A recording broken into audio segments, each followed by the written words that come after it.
भीष्म पितामह ने द्रौपदी का चीरहरण क्यों नहीं रोका। महाभारत काल भारत का गौरवमयी काल था। महाभारत की बात करें तो सभी पात्रों में सबसे ज्यादा चर्चित और पराक्रमी थे भीष्म पितामह। भीष्म पितामह की गाथा से पूरा महाभारत सरोबार है, लेकिन आज तक सभी के मन में उनके चरित्र को लेकर एक प्रश्न उत्पन्न होता है, और वह प्रश्न यह है कि अगर भीष्म पितामह इतने ज्यादा साहसी और पराक्रमी योद्धा थे तो उन्होंने भरी सभा में द्रौपदी के चीरहरण को क्यों नहीं रोका। इसी के कारण भीष्म पितामह के ऊपर इतिहास में कई बार उंगली उठाई जा चुकी है, लेकिन आज हम आपको इसके पीछे की सच्चाई बताएंगे, जिसका उत्तर उन्होंने खुद अपनी आखिरी क्षणों में दिया था, जिसके कारण उन्हें सच्चाई से भरे होने के बावजूद भी बुराई का साथ देना पड़ा। हम सभी जानते हैं कि महाभारत का युद्ध भारतीय इतिहास में कितना पराक्रमी काल था। इस युद्ध काल में भारत के कई वीर और साहसी योद्धाओं ने जन्म लिया था। इन्हीं वीर योद्धाओं में सबसे ऊपर नाम था भीष्म पितामह का। भीष्म पितामह को वरदान था कि वे जब तक खुद नहीं चाहेंगे उन्हें कोई मार नहीं सकेगा। सबसे अजीब बात इस युद्ध की शुरुआत होने से पहले ये हुई कि जब पांडव कौरव से भरी सभा में द्रौपदी को हार गए थे और दुर्योधन सभी पराक्रमी योद्धाओं के सामने द्रौपदी का चीरहरण कर रहा था, तो उस वक्त भीष्म पितामह चाहते तो वो इस अनहोनी को रोक सकते थे, लेकिन उन्होंने ऐसा कुछ भी नहीं किया और एक भूत बनकर खड़े रहे।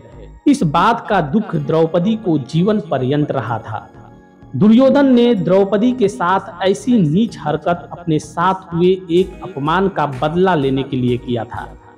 पौराणिक किताबों की माने तो हुआ ये था कि कुछ दासियों के सामने द्रौपदी ने दुर्योधन का अपमान कर दिया था। द्रौपदी ने दुर्योधन का हंसी उड़ाते हुए कहा था, अंधे का पुत्र अंधा ही होता है, जिसके बाद दुर्योधन ने द्रौपदी से बदला लेने की ठान ली थी। भीष्म पितामह के विवश होने की वजह। युद्ध के दौरान अर्जुन के बाण से भीष्म पितामह छलनी होने के कारण मृत्युशैया पर लेटे थे। उस वक्त सभी पांडवों के साथ द्रौपदी भी उनसे मिलने पहुंची थी।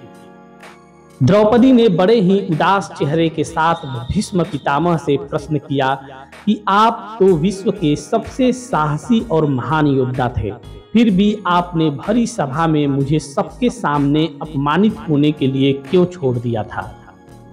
इस प्रश्न का उत्तर देते हुए भीष्म पितामह ने कहा था कि चूंकि मैंने कौरवों का नमक खाया था तो मुझे उस नमक का कर्ज भी तो अदा करना था, इसलिए उस वक्त मैं उनके विरुद्ध कुछ नहीं बोल पाया और मेरी बुद्धि उनका अन्न खाने के कारण उन्हीं के जैसी मलिन हो गई थी। यही कारण था कि मैं उस समय केवल खेल के नियम देख रहा था और मेरे पास उनके विरुद्ध कुछ भी कहने के लिए कठोर तथ्य नहीं थे। भीष्म पितामह का ये जवाब सुनकर द्रौपदी ने उन्हें उत्तर दिया था कि अधर्म के विरुद्ध आवाज उठाना मनुष्य का सबसे पहला धर्म और कर्तव्य होता है। द्रौपदी का यह बात सुनकर भीष्म पितामह मौन रह गए और कुछ भी न कह सके। तो दोस्तों, उम्मीद करता हूं कि आपको यह धार्मिक कथा और कहानी जरूर पसंद आई होगी। ऐसे ही वीडियो देखने के लिए आप हमारे चैनल को जरूर सब्सक्राइब करें और इस वीडियो को जरूर लाइक करें। धन्यवाद।